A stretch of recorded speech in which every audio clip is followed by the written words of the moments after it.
एक वायुगति ड्रैगन धीरे धीरे अपने शरीर को झुकाता है, लेकिन वह शौच के लिए नहीं बल्कि एक ड्रैगन के बच्चे को जन्म देने के लिए है, क्योंकि ड्रैगन का अंडा बहुत बड़ा है। इस बार वायुगति ड्रैगन ने केवल एक ही अंडा दिया और उसे काफी देर तक आराम करना पड़ा।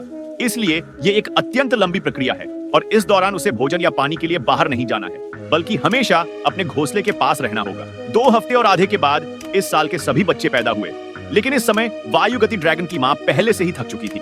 उसे जल्दी से भोजन की तलाश करनी थी। हालांकि वो जल्दी ही वापस आएगी, लेकिन उसने ध्यान से अपने घोंसले को ढक दिया। आखिरकार जुरासिक काल के शिकारी बहुत अधिक थे। यह सब करने के बाद वह धीरे धीरे जंगल से बाहर निकल गई। वायुगति ड्रैगन की हड्डियों बहुत हल्की होती है, यहाँ तक कि उसे उड़ान भरने के लिए दौड़ने की भी जरूरत नहीं होती। हालांकि वायुगति ड्रैगन की मां एक बड़ी बात भूल गई, और वह ये है कि जिस जगह उसने घोंसला बनाया है वह निश्चित रूप से अन्य समान प्रजातियों को भी आकर्षित करेगी। और सच में जल्दी ही एक और वायुगति ड्रैगन वहां पहुंच गया। उसने दूर से ही इस जगह को देख लिया, जो कि चिड़ियों के लिए एक अच्छा स्थान था। लेकिन उसे एक ही बात से नाखुशी थी कि पहले से ही अन्य वायुगति ड्रैगन यहाँ चिड़ियों के लिए आए हुए थे। आखिरकार यह जंगल इतना बड़ा नहीं है, और अगर बच्चे ज्यादा हैं तो भोजन की कमी हो जाएगी। इसीलिए इस वायुगति ड्रैगन ने अपनी क्रूरता दिखाई।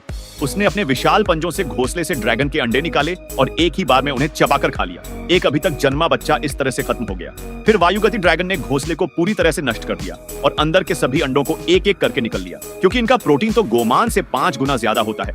उस समय गोमान से नहीं था, लेकिन जब वह अपने सामान की स्वाद का आनंद ले रहा था, तभी वायुगति ड्रैगन की मां आखिरकार वहां पहुंच गई। उसने यह दृश्य देखा और उसे लगा जैसे आसमान गिर पड़ा। इसलिए उसने आक्रमणकारी पर गुस्से से हमला किया। हालांकि वायुगति ड्रैगन ज्यादातर समय आसमान में होते हैं, लेकिन उनकी जमीन पर लड़ाई की क्षमता भी बहुत अद्भुत होती है। उनके विशाल पंजे एक तेज तलवार की तरह होते हैं और लड़ाई में बहुत बड़ा नुकसान पहुंचाते हैं। वायुगति ड्रैगन की मां के पागल हमले के तहत आक्रमणकारी अंततः भाग निकला। वायुगति ड्रैगन की मां ने सोचा कि वो पीछा करने जाएगी, लेकिन अपने नष्ट हुए घोंसले के बारे में सोचकर रुक गई, क्योंकि वह यह देखना चाहती थी कि क्या कोई जीवित बचा है। लेकिन चारों ओर की बर्बादी को देखकर उस संभावना बहुत कम थी। लेकिन जब उसने सबसे नीचे की घास को हटाया तो उसने खुशी से देखा कि वहां 3 ड्रैगन के अंडे छिपे हुए हैं और वे सभी सुरक्षित हैं। वायुगति ड्रैगन की मां ने तुरंत घोंसला फिर से बनाना शुरू कर दिया। अगर ये 3 अंडे जीवित नहीं रह पाते तो उसे अगले साल तक अपने वंश को बढ़ाने का इंतजार करना पड़ता।